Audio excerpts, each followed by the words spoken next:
Ada satu konflik halus yang hampir semua orang alami. Keinginan kuat untuk berubah berhadapan dengan kenyataan bahwa pola lama terus muncul. Kita bisa berniat dengan sungguh-sungguh untuk menjadi lebih tenang, lebih fokus, atau lebih disiplin. Kita merasa yakin saat merencanakan perubahan, seolah kali ini akan berbeda. Namun ketika situasi nyata muncul, tubuh bereaksi lebih cepat dari niat. Emosi lama muncul, respons impulsif terjadi, dan kebiasaan lama kembali mengambil alih. Di titik ini, banyak orang merasa frustrasi bukan karena tidak tahu apa yang harus dilakukan, tetapi karena merasa kehilangan kendali atas dirinya sendiri. Ketegangan antara niat dan perilaku ini perlahan menguras energi batin dan menumbuhkan keraguan terhadap kemampuan untuk benar-benar berubah. Banyak orang berulang kali berjanji pada dirinya sendiri untuk tidak mengulangi pola tertentu, namun tetap terperangkap dalam siklus yang sama. Ada yang bertekad menahan emosi, tetapi satu pemicu kecil langsung memicu reaksi lama. Ada pula yang ingin produktif, namun tubuh terasa berat ketika harus memulai. Reaksi pertama seringkali adalah menyalahkan diri sendiri, seolah kegagalan ini bukti kurangnya niat atau karakter yang lemah. Padahal, rasa kecewa itu justru menandakan adanya keinginan tulus untuk tumbuh. Masalahnya bukan pada niat, melainkan pada kekuatan pola lama yang sudah tertanam dan bekerja secara otomatis jauh sebelum pikiran sadar sempat ikut campur. Untuk memahami hal ini, kita perlu melihat perilaku bukan hanya dari sisi psikologis, tetapi juga biologis. Otak tidak selalu menunggu keputusan sadar untuk bertindak. Sebagian besar respons berjalan melalui jalur saraf yang telah terbentuk dari pengalaman berulang. Jalur lama bergerak cepat karena sudah sering digunakan. Inilah sebabnya mengapa reaksi tertentu terasa otomatis dan sulit dikendalikan. Otak secara alami memilih efisiensi energi, bukan perubahan. Ia akan selalu cenderung menggunakan jalur yang paling kuat, meskipun jalur tersebut menghasilkan perilaku yang tidak lagi kita inginkan. Konsep penting yang menjelaskan mekanisme ini dikenal sebagai synaptic plasticity atau plastisitas sinaptik. Otak memiliki kemampuan untuk mengubah struktur koneksinya berdasarkan pengalaman dan pengulangan. Setiap kali suatu pola dipikirkan atau dilakukan, hubungan antar sel saraf yang terlibat menjadi lebih kuat. Dari sinilah kebiasaan terbentuk. Otak tidak menilai makna moral suatu perilaku, ia hanya memperkuat apa yang sering terjadi. Inilah alasan mengapa pola lama bertahan, dan mengapa perubahan membutuhkan pengulangan yang konsisten, bukan sekadar niat baik. Dalam Neuro-Linguistic Programming atau NLP, terdapat prinsip penting. The map is not the territory. Apa yang kita yakini tentang diri kita hanyalah peta mental, bukan kenyataan utuh. Peta ini terbentuk dari pengalaman masa lalu dan tersimpan dalam jaringan saraf. Ketika seseorang merasa dirinya selalu gagal atau sulit berubah, yang sedang berbicara adalah peta lama yang telah diperkuat oleh pengulangan, bukan potensi biologis yang sebenarnya. Peta bisa diperbarui, asalkan kita menyadari bahwa peta lama bukan batas akhir.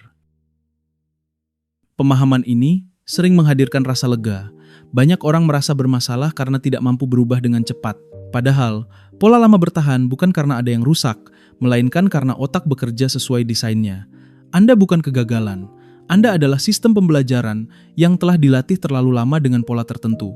Saat rasa bersalah berkurang, ruang untuk perubahan mulai terbuka.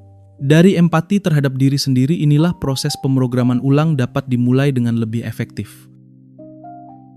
Sekarang, bayangkan kita menurunkan fokus ke dalam otak, melihat bagaimana satu pikiran terbentuk melalui sinyal listrik dan kimia yang melompat antar sel saraf. Ketika kita memahami bahwa setiap pikiran memiliki jejak fisik, kita berhenti menyalahkan diri dan mulai memahami sistemnya. Dari sinilah perjalanan berlanjut, menelusuri bagaimana pola mental dibangun, dipertahankan, dan pada akhirnya dapat diarahkan ulang secara sadar. Bayangkan otak bukan sebagai ruang kosong, tetapi sebagai hutan yang sangat padat, penuh jalur kecil yang saling terhubung. Di dalam hutan ini terdapat miliaran neuron, sel saraf yang saling berkomunikasi tanpa henti. Antar neuron terdapat celah sangat kecil yang disebut sinapsis. Celah ini bukan hambatan, melainkan titik penting tempat informasi berpindah. Setiap pikiran, kenangan, emosi, dan dorongan tindakan sebenarnya adalah hasil aktivitas di titik-titik kecil ini. Saat kita berbicara tentang pola pikir, yang kita maksud bukan ide abstrak semata, tetapi jalur nyata yang terbentuk karena lalu lintas sinyal yang terjadi berulang. Otak menyimpan pengalaman bukan hanya sebagai cerita, tetapi sebagai rute yang bisa dilewati kembali kapan saja. Ketika satu pikiran muncul, sebenarnya terjadi proses yang sangat fisik. Sinyal listrik mengalir di dalam neuron, lalu memicu pelepasan zat kimia untuk menyeberangi sinapsis menuju neuron berikutnya. Proses ini disebut firing.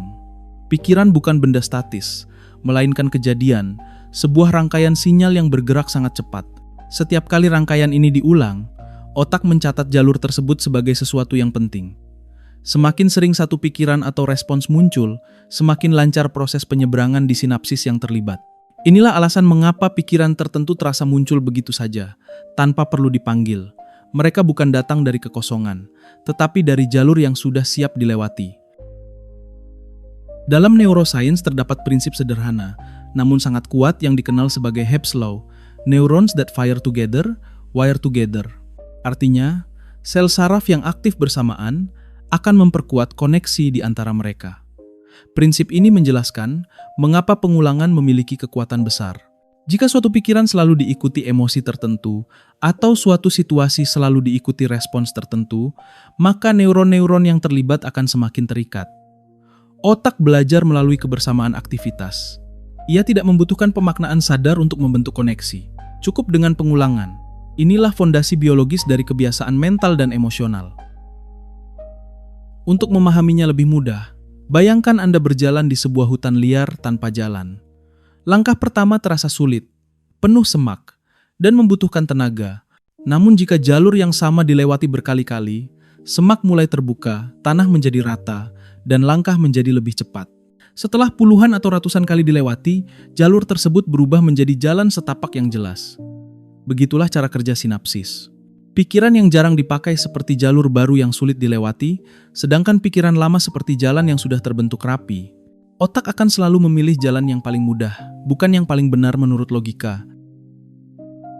Dalam konteks neurolinguistic programming atau NLP, hal ini berkaitan langsung dengan repetisi mental.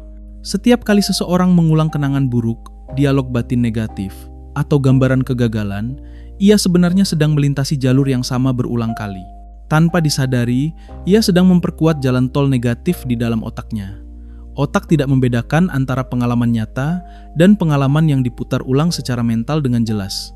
Selama neuron-neuron yang sama aktif bersama, koneksi mereka akan semakin kuat. Inilah sebabnya mengapa memikirkan sesuatu berulang kali dapat mengubah cara merasa dan bereaksi, bahkan tanpa kejadian baru. Karena jalur tertentu sudah sangat sering digunakan, respons emosional pun menjadi otomatis. Ketika pemicu muncul, otak langsung mengarahkan sinyal ke jalur dengan resistensi terendah. Ini bukan pilihan sadar, melainkan prinsip efisiensi. Otak selalu mencari jalan tercepat untuk merespons. Itulah sebabnya seseorang bisa merasa emosinya muncul lebih dulu sebelum sempat berpikir. Respon ini terasa seperti refleks karena memang dijalankan oleh jalur yang telah dipoles oleh waktu dan pengulangan. Semakin sering jalur tersebut digunakan, semakin kecil kemungkinan otak mencoba alternatif lain. Pemahaman ini membawa kita pada satu pemicu yang sering diabaikan, tetapi sangat berpengaruh dalam pembentukan jalur tersebut, yaitu bahasa. Kata-kata yang kita gunakan, terutama pada diri sendiri, bukan hanya simbol komunikasi, melainkan sinyal yang mampu mengaktifkan jaringan saraf tertentu. Dari titik inilah pembahasan bergerak menuju peran bahasa internal dalam menguatkan atau melemahkan jalur di otak. Bahasa sering dianggap sekadar alat untuk menyampaikan maksud, padahal bagi otak, bahasa adalah pemicu. Setiap kata yang terdengar, dibaca, atau diucapkan ke dalam diri sendiri mampu mengaktifkan jaringan saraf tertentu. Kata bukan sekadar bunyi, tetapi kode yang memicu reaksi kimia dan listrik. Ketika seseorang mengatakan pada dirinya sendiri bahwa ia gagal, tidak cukup baik, atau tidak mungkin berubah, kata-kata tersebut bukan hanya pernyataan emosional, tetapi sebuah perintah yang mengaktifkan jalur pikiran tertentu. Bahasa adalah pemantik yang membuka jalur yang sudah ada, mempercepat akses ke pola mental lama, dan jika diulang terus-menerus, ikut memperkuat jalur itu. Karena itu, satu kalimat pendek dapat menciptakan perubahan suasana hati yang drastis, karena kata tersebut memicu rangkaian neural yang sudah diprogram oleh pengalaman masa lalu. Di dalam otak, bahasa tidak bekerja sendiri. Area Broca dan Wernicke yang mengolah bahasa terhubung langsung dengan sistem limbik, pusat emosi, dan respons tubuh. Ketika seseorang mendengar kata seperti gagal, buruk, atau tidak mampu, sistem limbik bisa bereaksi seketika, memicu sensasi fisik seperti tegang, sesak, atau kecewa. Kata yang bermuatan negatif tidak hanya berdampak pada pikiran, tetapi juga langsung mengubah keadaan biologis tubuh. Karena hubungan ini sangat cepat, seseorang dapat merasakan penurunan energi atau mood hanya dari satu kalimat yang muncul dalam pikiran. Otak memperlakukan bahasa sebagai sinyal penting, karena manusia bertahan hidup selama ribuan tahun dengan bergantung pada makna kata untuk menilai ancaman atau keselamatan. Ketika seseorang mengucapkan kalimat seperti "saya memang ceroboh" atau "saya selalu gagal", ia sedang memberikan instruksi kepada otak untuk memperkuat identitas yang terkait dengan kata itu. Negative self-talk bukan hanya memengaruhi perasaan, tetapi secara literal memperkuat koneksi sinaptik yang mendukung pola identitas tersebut. Jika ucapan seperti ini menjadi rutinitas, otak akan lebih cepat memicu pikiran dan perilaku yang sejalan dengan label itu. Lama-kelamaan, seseorang tidak lagi membedakan mana dirinya yang asli dan mana pola yang terbentuk oleh kata-kata yang terus diulang. Identitas lama bukan berasal dari kebenaran absolut, tetapi dari pengulangan internal yang membentuk jalur paling kuat dalam otak. Konsep dalam Neuro-Linguistic Programming atau NLP menjelaskan bagaimana bahasa membentuk persepsi. NLP mengenal 3 filter utama yang membuat otak menyaring dunia, yaitu deletion, distortion, dan generalization. Otak menghapus informasi tertentu, membelokkan sebagian lainnya, dan menggeneralisasi sisanya agar sesuai dengan peta mental yang dimilikinya. Filter ini membuat seseorang lebih mudah memperhatikan informasi yang mendukung keyakinan lama, sekaligus mengabaikan bukti yang bertentangan. Jika seseorang sudah percaya dirinya tidak mampu, filter mentalnya akan membuatnya melihat semua pengalaman melalui lensa itu. Bahasa internal yang digunakan sehari-hari akan memperkuat filter ini, membuat peta mental semakin mengunci dan sulit ditembus oleh perspektif baru. Dalam kacamata ilmiah, filter ini selaras dengan prinsip cognitive bias, terutama confirmation bias, kecenderungan otak untuk mencari, mengingat, dan memperbesar informasi yang mendukung keyakinan yang sudah ada. Otak melakukan ini bukan karena malas, tetapi karena ia bekerja untuk efisiensi. Jalur yang sudah terbentuk menjadi jalur pilihan. Jika seseorang percaya dirinya tidak bisa berubah, otak akan mencari bukti untuk mengonfirmasi itu, sekaligus menurunkan relevansi bukti yang menunjukkan sebaliknya. Bahasa internal yang terus mengulangi keyakinan negatif membuat bias ini semakin kuat, hingga akhirnya seseorang merasa pola lama adalah bagian permanen dari dirinya. Setiap kata yang kita ucapkan atau pikirkan memicu perubahan kimiawi dalam otak. Kata-kata bernuansa negatif dapat memicu pelepasan kortisol, hormon stres yang membuat tubuh lebih sensitif terhadap ancaman. Sebaliknya, kata yang menenangkan atau memberdayakan dapat memicu pelepasan neurotransmitter yang lebih menstabilkan, seperti serotonin atau dopamin. Dengan kata lain, bahasa bukan sekadar pikiran yang melayang, tetapi bahan kimia yang memberi warna pada pengalaman emosi. Satu kalimat bisa menjadi penentu, apakah tubuh masuk ke mode tegang atau mode tenang. Bahasa adalah pintu masuk paling cepat untuk mempengaruhi kondisi internal otak. Semua proses ini membawa kita pada pemahaman penting bahwa bahasa bukan hanya bagian dari pikiran sadar. Ia adalah pemicu awal dari pola bawah sadar yang membentuk kebiasaan. Dari kesadaran inilah, perjalanan berlanjut untuk memahami bagaimana pikiran yang berulang berubah menjadi pola otomatis yang berjalan seakan tanpa kendali. Ada tahap dalam pembelajaran manusia di mana suatu perilaku tidak lagi membutuhkan perhatian sadar. Pada tahap ini, seseorang bisa bertindak, bereaksi, atau mengambil keputusan tanpa perlu berpikir panjang. Dalam psikologi, kondisi ini sering disebut sebagai unconscious competence. Otak telah memindahkan tugas tersebut dari area yang membutuhkan kesadaran penuh ke sistem otomatis. Pada titik ini, kebiasaan terasa seperti bagian dari diri, bukan lagi sesuatu yang dipilih. Inilah alasan mengapa banyak perilaku lama muncul secara spontan, bahkan ketika seseorang sudah memiliki niat kuat untuk berubah. Otak menjalankan pola yang sudah dihafal dengan baik, seperti mesin yang bekerja tanpa perlu diperintah lagi. Di balik otomatisasi ini terdapat proses biologis penting yang disebut myelination. Setiap jalur saraf yang sering digunakan akan dibungkus oleh lapisan lemak bernama myelin. Lapisan ini berfungsi seperti isolator pada kabel listrik, membuat sinyal bergerak lebih cepat dan lebih stabil. Semakin sering suatu jalur diaktifkan, semakin tebal lapisan myelin yang membungkusnya. Inilah sebabnya mengapa kebiasaan lama terasa begitu kuat dan sulit ditinggalkan. Sinyal pada jalur tersebut melaju dengan kecepatan tinggi, sementara jalur baru masih lambat dan tidak stabil karena belum memiliki lapisan perlindungan yang memadai. Otak secara alami cenderung menghemat energi. Prinsip ini dikenal sebagai energy conservation. Jalur dengan myelin tebal membutuhkan energi lebih sedikit untuk dijalankan dibanding jalur baru yang masih mentah. Karena itu, otak hampir selalu memilih jalur lama, meskipun hasilnya tidak lagi menguntungkan secara jangka panjang. Pola lama bertahan bukan karena dianggap benar, tetapi karena dianggap efisien. Efisiensi ini menciptakan jebakan halus, di mana kebiasaan yang merugikan tetap dipertahankan karena secara biologis lebih murah dijalankan. Ketika seseorang mencoba berubah, ia sebenarnya sedang memaksa sistem listrik otak untuk berpindah dari jalan tol yang mulus ke jalur baru yang masih penuh hambatan. Inilah alasan mengapa perubahan sering terasa berat secara fisik dan mental. Muncul rasa tidak nyaman, penolakan, dan dorongan kuat untuk kembali ke pola lama. Sensasi ini sering disalahartikan sebagai tanda bahwa perubahan tidak cocok atau tidak alami. Padahal, rasa berat tersebut adalah konsekuensi biologis dari upaya mengalihkan sinyal ke jalur yang belum diperkuat. Ketidaknyamanan ini bukan musuh, tetapi indikator bahwa proses pembelajaran ulang sedang berlangsung. Dalam pendekatan Neuro-Linguistic Programming atau NLP, kondisi mental yang menyertai suatu perilaku dikenal sebagai state. Kebiasaan lama biasanya memiliki state default yang telah terkunci oleh pengulangan dan emosi masa lalu.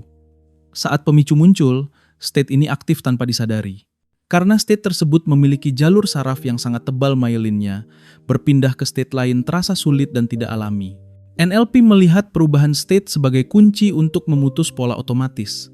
Karena perubahan perilaku tidak bisa terjadi tanpa perubahan kondisi internal yang mendasarinya. Di titik ini, banyak orang menyadari bahwa mengandalkan tekad semata tidak cukup. Willpower seringkali kalah melawan biologi. Bukan karena tekad itu lemah, tetapi karena ia berhadapan dengan sistem saraf yang sudah dioptimalkan selama bertahun-tahun. Tanpa strategi yang tepat, perubahan hanya akan menjadi siklus niat dan frustrasi. Pemahaman ini bukan untuk melemahkan semangat, tetapi untuk mengalihkan fokus dari usaha keras menjadi usaha cerdas. Perubahan memerlukan pendekatan yang sejalan dengan cara kerja otak, bukan melawannya. Kesadaran inilah yang membuka pintu menuju solusi teknis. Jika kebiasaan lama terbentuk karena jalur yang diperkuat, maka perubahan hanya bisa terjadi dengan cara melemahkan jalur tersebut dan secara perlahan membangun jalur baru. Dari sinilah, pembahasan berlanjut menuju teknik praktis yang menggabungkan neuroscience dan neuro-linguistic programming atau NLP untuk memutus pola lama dan menciptakan respon baru. Perubahan tidak hanya tentang membangun koneksi baru, tetapi juga tentang melemahkan koneksi lama.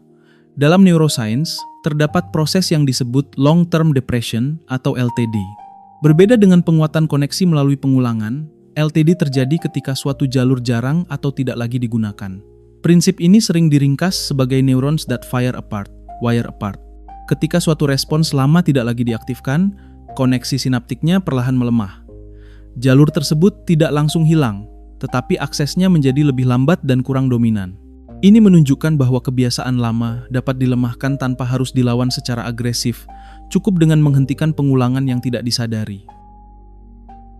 Dalam Neuro-Linguistic Programming atau NLP, salah satu teknik yang relevan dengan mekanisme ini dikenal sebagai pattern interrupt. Teknik ini bekerja dengan cara menghentikan pola tepat di tengah sebelum jalur lama menyelesaikan siklusnya. Ketika impuls lama muncul, menghentikannya dengan isyarat internal seperti jeda sadar, perubahan postur, atau kata tegas di dalam pikiran dapat mencegah firing lanjutan. Tujuannya bukan menekan emosi, tetapi memutus aliran otomatis yang biasanya berjalan tanpa henti. Dengan menghentikan proses ini secara konsisten, otak belajar bahwa jalur lama tidak lagi selalu relevan, dan ini mempercepat terjadinya LTD. Setelah pola lama dihentikan, otak membutuhkan arah baru. Disinilah proses rewiring dimulai. Teknik seperti switch pattern atau visualisasi terarah digunakan untuk memaksa otak melompat ke jalur alternatif. Dengan membayangkan respons baru secara detail dan konsisten, kita mengaktifkan neuron-neuron yang belum terbiasa bekerja bersama. Awalnya terasa canggung dan tidak alami, tetapi setiap pengulangan memperkuat koneksi baru tersebut. Otak belajar melalui pengalaman, dan visualisasi yang jelas diperlakukan sebagai pengalaman oleh sistem saraf. Dengan latihan, jalur baru mulai mendapatkan tempat di antara jaringan yang sudah ada. Emosi memiliki peran besar dalam menentukan kecepatan perubahan. Ketika latihan mental dilakukan dengan emosi yang kuat dan positif, plastisitas sinaptik meningkat. Hormon dan neurotransmitter seperti dopamin dan brain-derived neurotrophic factor mempercepat pembentukan koneksi baru.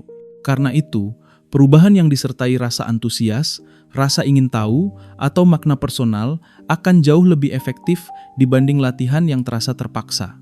Emosi bertindak sebagai lem biologis yang membantu neuron saling mengikat. Tanpa emosi, latihan menjadi lemah dan mudah dilupakan. Penelitian menunjukkan bahwa otak tidak sepenuhnya membedakan antara pengalaman nyata dan pengalaman yang dibayangkan dengan detail yang hidup. Studi pada musisi dan atlet memperlihatkan bahwa latihan mental dapat mengaktifkan area otak yang sama dengan latihan fisik.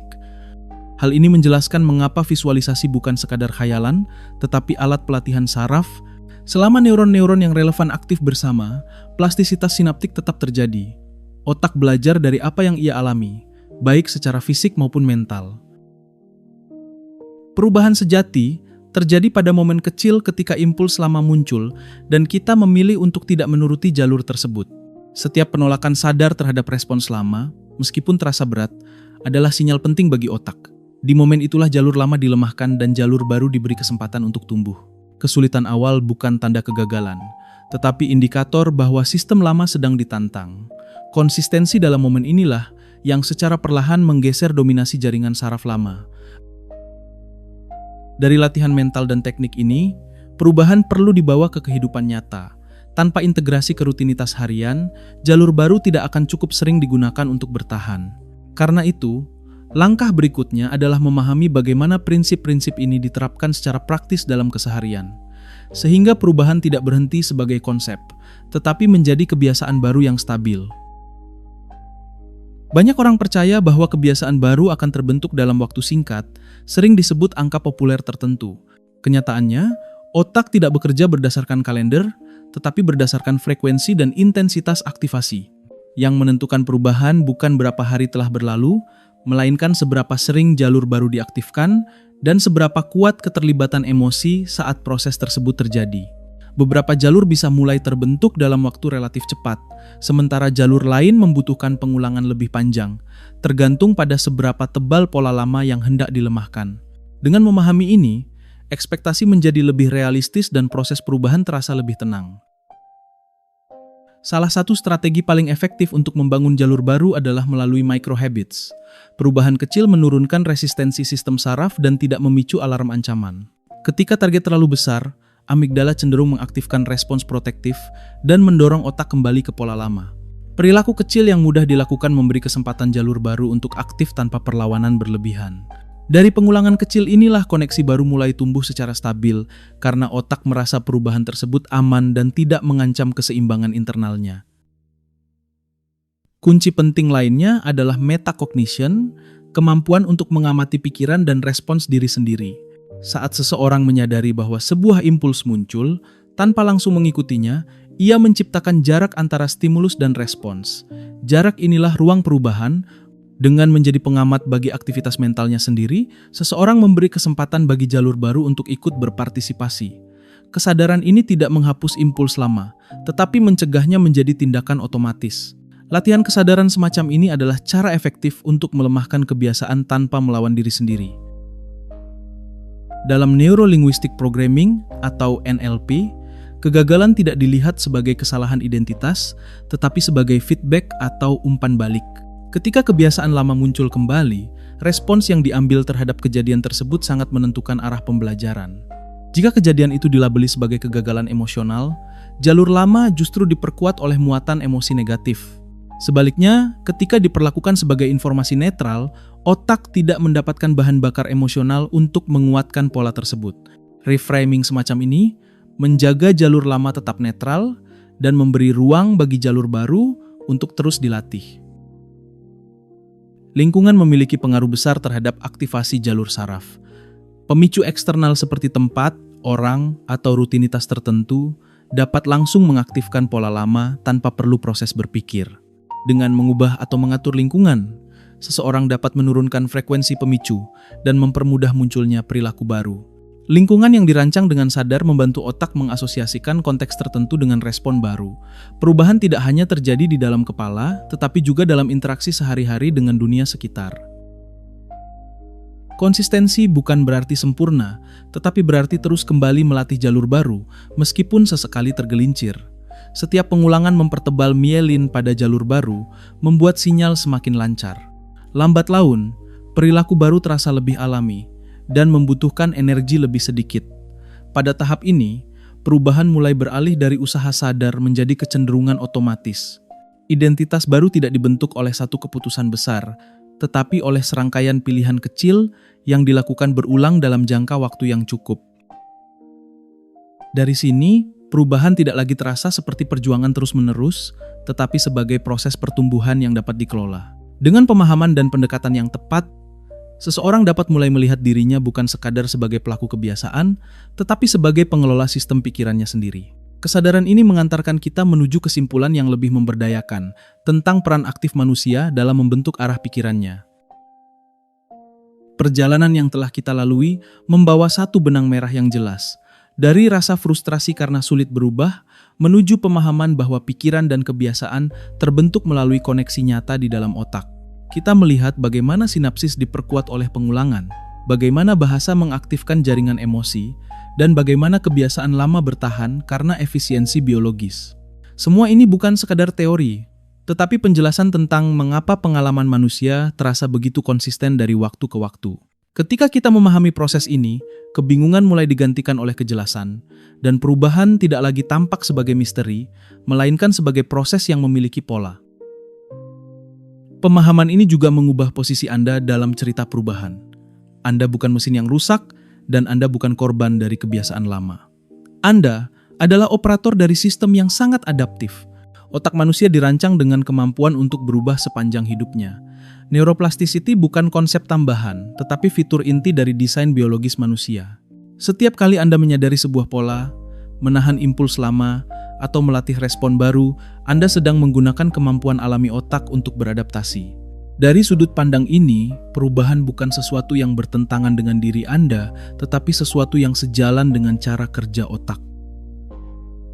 Ketidaknyamanan yang muncul saat mencoba berubah sering disalahartikan sebagai tanda kegagalan. Padahal secara biologis, rasa tidak nyaman itu adalah sinyal bahwa sistem lama sedang ditantang. Saat jalur baru mulai digunakan, otak harus bekerja lebih keras karena koneksi tersebut belum efisien. Sensasi berat, ragu, atau ingin kembali ke pola lama justru menandakan bahwa sinapsis baru sedang dibentuk. Jika perubahan terasa mudah sejak awal, itu berarti tidak ada pembelajaran baru yang terjadi. Dari sudut pandang ini, ketidaknyamanan bukan musuh, tetapi indikator pertumbuhan. Dengan pemahaman ini, identitas pun mulai bergeser. Anda tidak lagi melihat diri sebagai orang yang selalu terjebak dalam pola tertentu, tetapi sebagai arsitek yang sedang merancang ulang sistem pikirannya. Kebiasaan bukan siapa Anda, melainkan apa yang telah dilatih. Ketika sudut pandang berubah, rasa berdaya muncul. Anda mulai memahami bahwa setiap pikiran yang dipilih, setiap kata yang diucapkan pada diri sendiri, dan setiap respons kecil yang dilatih berkontribusi pada bentuk jaringan otak yang sedang dibangun. Identitas baru tumbuh bukan dari klaim besar, tetapi dari tindakan kecil yang konsisten. Luangkan sejenak untuk bertanya pada diri sendiri, bukan dengan nada menghakimi, tetapi dengan rasa ingin tahu. Satu pikiran apa yang paling sering Anda ulang, yang sebenarnya sudah tidak lagi melayani pertumbuhan Anda. Satu respons apa yang selama ini Anda jalankan secara otomatis, tanpa pernah benar-benar dipilih. Dengan mengidentifikasi satu hal saja, Anda sudah memberi otak sinyal awal bahwa perubahan sedang dimulai. Kesadaran sederhana ini adalah titik awal dari setiap pemrograman ulang yang nyata. Di Neuro-NLP, kami percaya bahwa ketenangan dan kekuatan tidak harus datang dari tekanan. Perubahan yang bertahan lahir dari pemahaman, latihan, dan hubungan yang lebih jujur dengan diri sendiri. Ketika Anda memahami bagaimana otak bekerja, Anda berhenti melawannya dan mulai mengarahkannya. Disitulah perubahan berhenti terasa berat dan mulai terasa masuk akal. Jika pembahasan ini memberi Anda sudut pandang baru, bagikan agar lebih banyak orang memahami bahwa perubahan bukan soal kemauan keras semata, tetapi soal literasi otak. Anda juga bisa menuliskan satu komitmen kecil di kolom komentar, sebagai tanda bahwa Anda siap melatih jalur baru, satu langkah pada satu waktu. Dengan begitu, Anda tidak hanya belajar tentang otak, tetapi juga mulai menggunakannya secara sadar.